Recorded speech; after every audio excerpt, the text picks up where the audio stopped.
First of all, thank you everyone for joining us. The next 15 minutes are really going to, one, a demo of Metaplane, but hopefully something that's more like an interactive conversation. Stop me at any point if anyone has any questions. I promise you there's only a few slides. And if anyone gets tired of slides, just let me know and I can jump right ahead. Just to make sure that everyone is on the same page. What we see from organization to organization is that data is becoming a product, right? No longer are we slinging spreadsheets back and forth, and that's the main vein of data throughout organizations, but you have ELT tools putting tons of data into cloud data warehouses. And of course, you're using dbt to transform the data once it's in the warehouse, but it gets operationalized for a bunch of different purposes, right? BI will always be there, the mainstay. But you have reverse ETL tools pumping into systems like Salesforce and Zendesk and Marketo. You have machine learning and data science applications, and you have a lot of product experiences that are now being driven by data. Unfortunately, what happens is you have more and more data being used. As a result, that's an increasing amount of surface area to maintain, right? Now you have hundreds, thousands of Looker dashboards. And the problem is that things break inevitably. And what happens today is that often it's the business users who are using the dashboards or the customers who are using the data applications who are the first to find out about data issues, which is no fault of the data team. There's so many assets, it's hard to audit everything.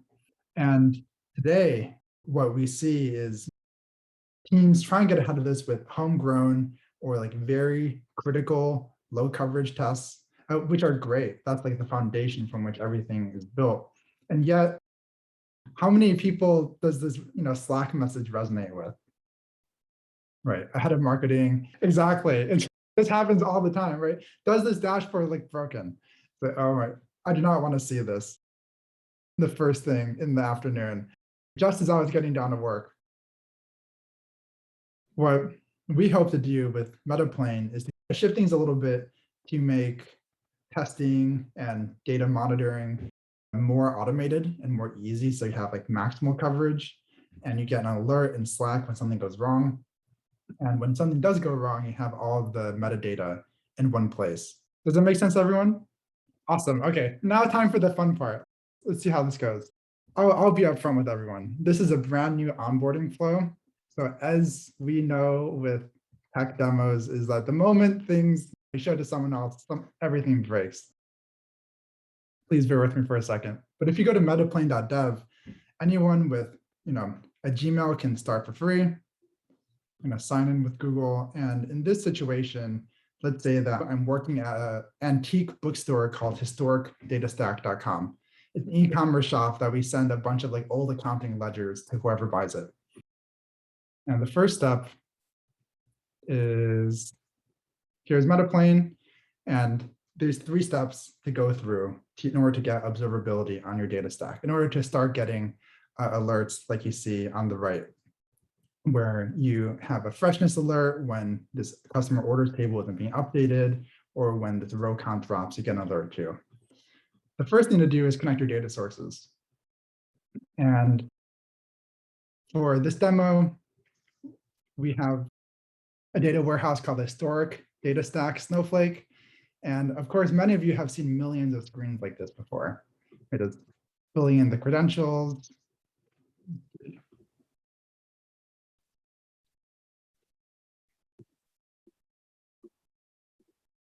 Here's a database, a warehouse, and a role. And once everything is saved, good to go, what Metaplane is doing is like syncing our information schema. And the next step is to connect Slack. This is to pick a channel that Metaplane sends all of your alerts to, all of your data quality alerts. Here you go, pick a channel, data engineering channel, and you're all set there.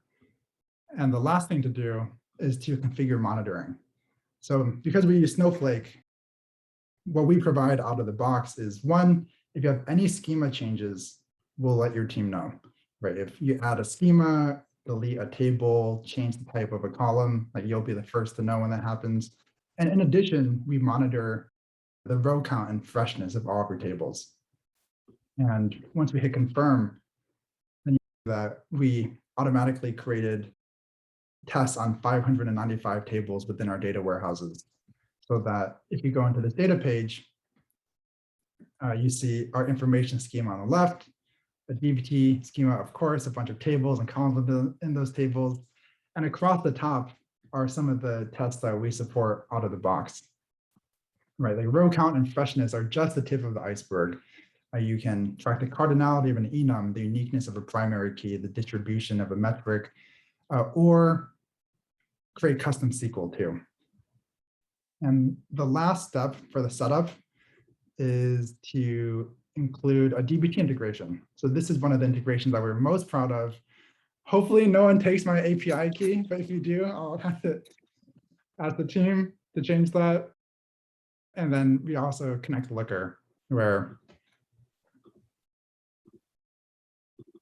you put in your ID, you put in your secret. And the purpose of connecting these is that every source you connect is like a new layer of observability, where now we pull in your DBT DAG to have lineage between tables in Snowflake, right? When you connect Looker, we have lineage from Snowflake columns to Looker ML fields to Looker dashboards and Looker looks. But going back to the data page for a second, we have all these different types of tests.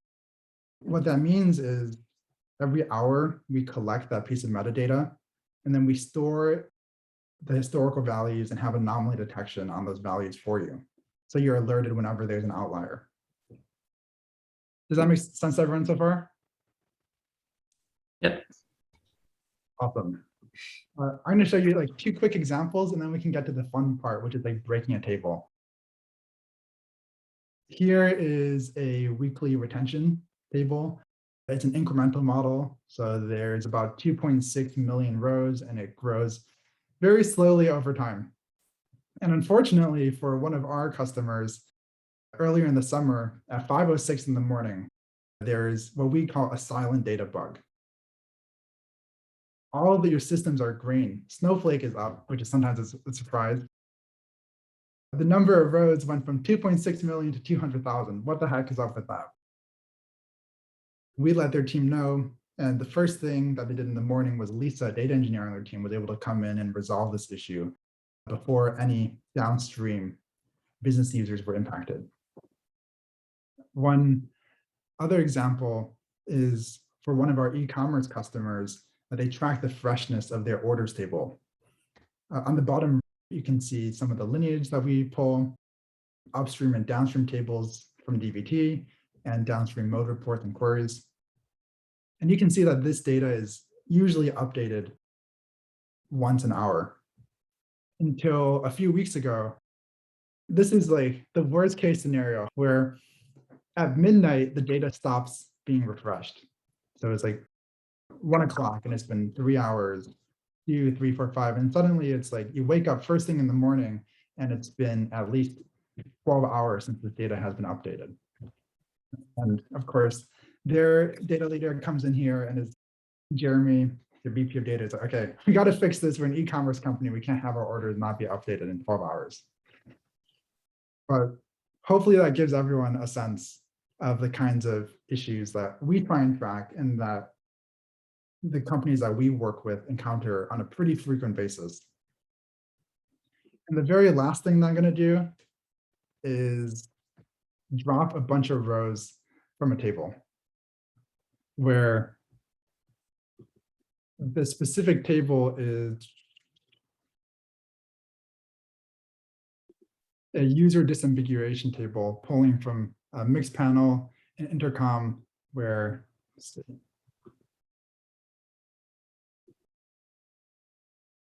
typically there's around like 2,600 users on that table. We have 2 downstream Looker dependencies, 1 upstream table, and then 1 downstream table. And let me just double check my Slack.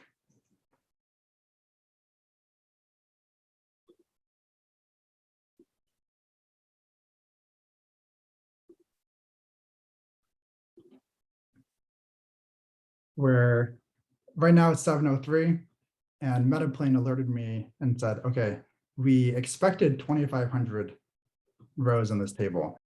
What we got was 421. So you dropped 84% of them. Here are the upstream and downstream tables and the downstream dashboards, whether or not this is a high priority issue.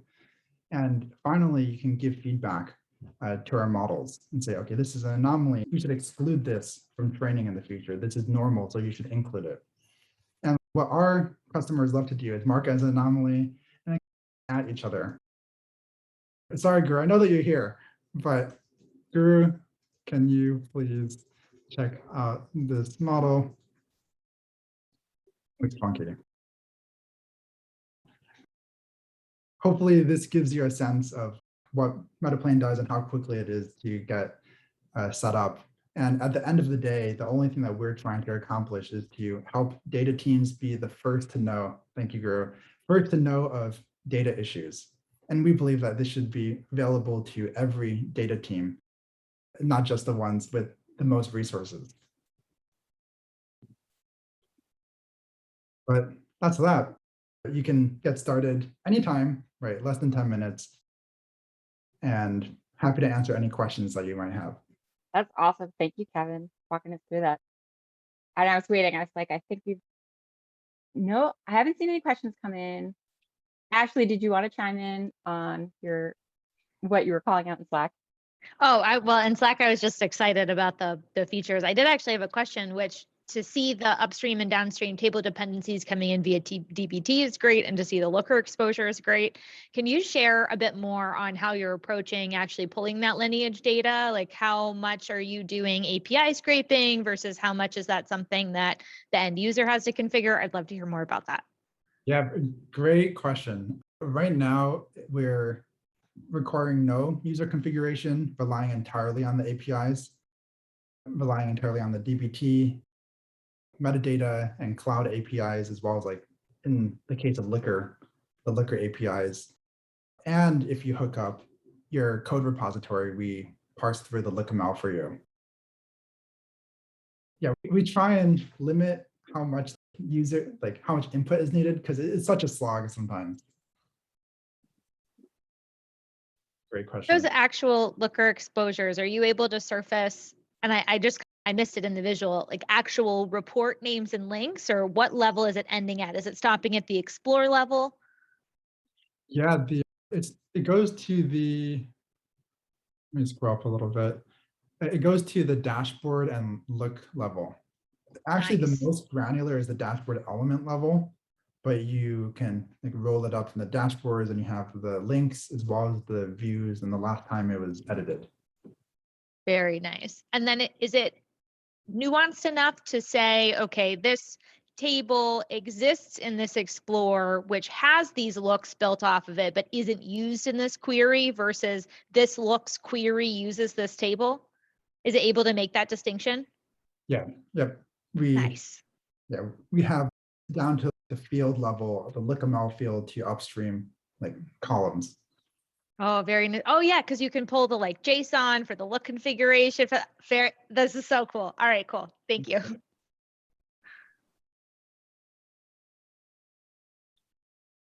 That's awesome. Any other questions? Quiet group here. No, always count on Ashley for some good ones.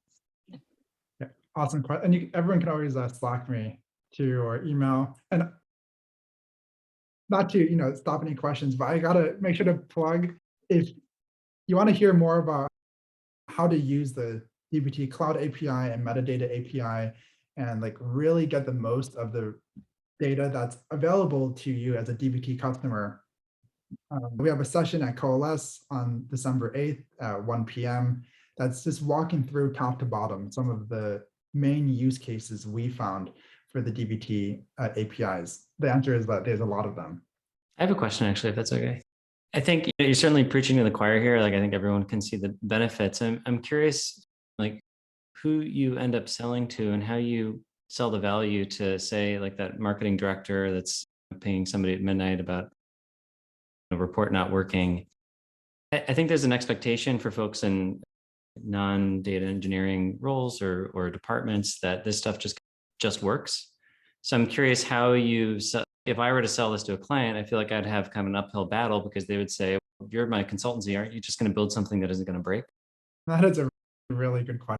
And it speaks to this implicit contract between data consumers and data producers that, that we're preaching the core. We know that data isn't up all the time.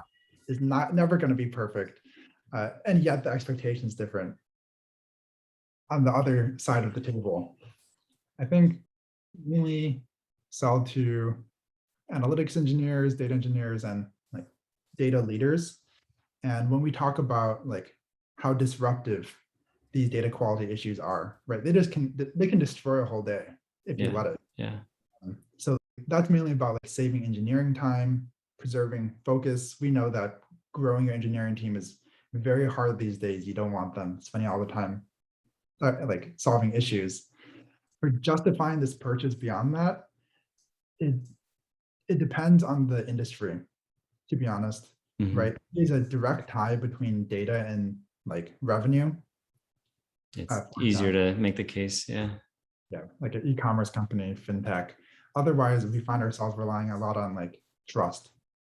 And like you've already made a big investment in the rest of your infrastructure, but if you lose trust in it, what was that for?